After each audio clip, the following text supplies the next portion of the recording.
My name is Olivia Carter. I am 42 years old. 2 weeks before our 20th wedding anniversary, my husband suggested we take a special couple photo shoot to celebrate our marriage. I thought it was romantic. After 20 years together, I believed we were stronger than ever. We laughed on the way to the studio. We held hands. We even talked about renewing our vows. Everything felt perfect. Until the photographer suddenly stopped shooting. He looked uncomfortable, nervous. Then he quietly pulled me aside and whispered, "Ma'am, please stay calm. You need to see something first." I didn't understand what he meant. But when I looked at the camera screen, my entire world changed. Before I tell you what actually happened, please like and subscribe if this story earns it, and tell me where you are watching from. Now let's begin. I stood beside my husband inside the photography studio, smiling for the camera like everything in my life was perfect. 20 years of marriage. 2 decades of memories, struggles, celebrations, and sacrifices. I truly believed we had survived everything together. Mark had insisted on this photo shoot himself. 20 years only comes once, he said that morning. Let's make it special. I remember feeling happy hearing that. Lately, he had been distant. Working late. Always busy on his phone. But I told myself it was stress. Marriage changes after many years. I trusted him completely. The studio lights were bright. Soft music played in the background. The photographer adjusted the camera while asking us to stand closer. "Put your arm around her," he told Mark. Mark smiled politely and placed his hand on my shoulder. But something felt forced. His smile didn't reach his eyes. We posed again. And again. Then suddenly, the photographer lowered his camera. He stared at the screen longer than normal. His expression changed. Confusion first. Then concern. He glanced at Mark, then back at me. "Excuse me," he said carefully. "Ma'am, could you come here for a moment?" I thought maybe there was a lighting issue. I followed him a few steps away while Mark checked his phone behind us. The photographer lowered his voice. "Please don't react loudly," he whispered. "But you need to see this." My heart skipped. He turned the camera screen toward me. At first, I didn't understand what I was looking at. It was a reflection captured accidentally in the camera lens. Mark standing behind me, holding his phone, typing quickly. A message clearly visible on the screen. I leaned closer, and then I read the words, "Tonight everything ends. After the anniversary party, I'll finally be free." My stomach dropped. Another message appeared underneath. "Don't worry. Everyone already believes she's unstable." My hands began shaking. The sender's name saved with a heart emoji. Not mine. Not his sister. Not family. Another woman. The photographer spoke softly. I noticed it while adjusting the focus. I thought, "You deserve to know." The room suddenly felt too small. Too quiet. I turned toward Mark. He looked normal. Relaxed. Completely unaware that his secret had just been exposed. He smiled at me. "Everything okay?" For a second, I wanted to scream. To confront him. To demand answers right there. But something inside me stopped. Instead, I smiled back. "Yes," I said calmly. "Everything's perfect." The photographer watched me carefully, almost surprised by my reaction. We finished the shoot. I laughed when needed. Held Mark's hand when told. Played the role of the happy wife perfectly. But inside, something had already broken. On the drive home, Mark talked excitedly about our anniversary party planned for that weekend. Friends, family, business partners. Everyone important would be there. He kept checking his phone when he thought I wasn't looking. Smiling at messages. My chest felt heavy, but my mind became strangely clear. He wasn't just cheating. He was planning something bigger. That night, while he showered, I heard his phone vibrate again on the bedside table. A new message appeared on the lock screen. "Did you tell them about her condition yet?" Condition? My breath caught. Slowly, painfully. The truth started forming. Mark wasn't only leaving me. He was preparing everyone to believe I was mentally unstable. So when he announced the divorce at our anniversary party, no one would question him. No one would believe me. I sat on the edge of the bed, staring at the glowing screen. 20 years of marriage. And he was turning me into the villain of my own life. Behind me, the bathroom door opened.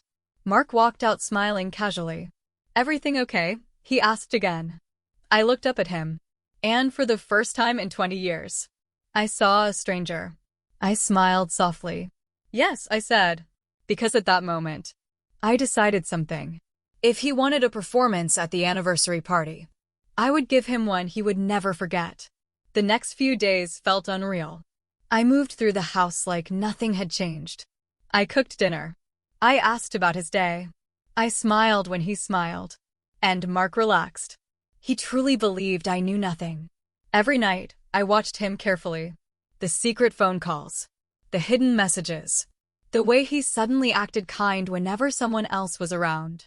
It wasn't guilt. It was preparation. He was building an image. The caring husband. The patient man.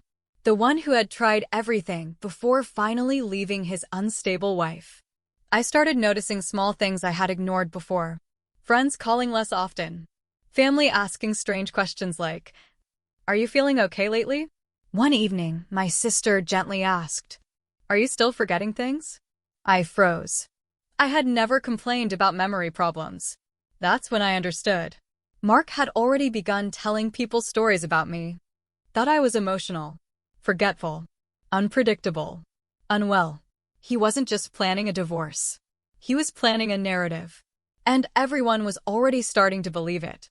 But instead of fighting, I prepared quietly. The anniversary party arrived faster than expected. The house filled with laughter, music, and expensive decorations. 20 years of marriage celebrated like a fairy tale. Friends hugged me. Business partners congratulated Mark. People whispered about how lucky we were. I watched him move through the crowd confidently, shaking hands, smiling proudly. He looked happy, relieved, like a man seconds away from freedom. Then I saw her, the woman from the messages, standing near the bar. Young, elegant, confident. She avoided looking directly at me, but Mark looked at her often. Small glances, secret smiles. They thought I wouldn't notice. Dinner ended. Glasses clinked. Music softened. And Mark stood up holding a microphone. My heartbeat slowed. This was it. He cleared his throat dramatically. "I want to thank everyone for coming tonight," he began warmly. 20 years of marriage is a long journey. People laughed softly. He sighed, pretending sadness. Sometimes love changes. Sometimes life takes unexpected turns. The room grew quiet. I saw sympathy already forming on faces around us. He continued carefully. "Over the years, Olivia has struggled with certain personal challenges." There it was. The setup. The lie. "I tried to support her," he said gently. "But sometimes love isn't enough." Gasps spread through the crowd. People looked at me with pity. Exactly what he wanted. He was about to announce the divorce. About to paint himself as the victim. And me as the problem.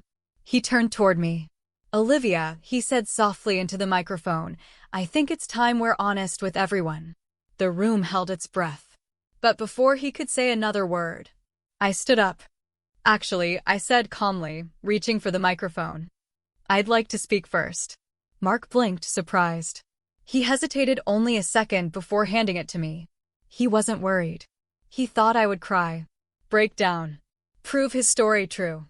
I faced the crowd. 20 years of friends, family, and colleagues watching closely. My hands were steady. My voice calm. "I know my husband plans to divorce me tonight."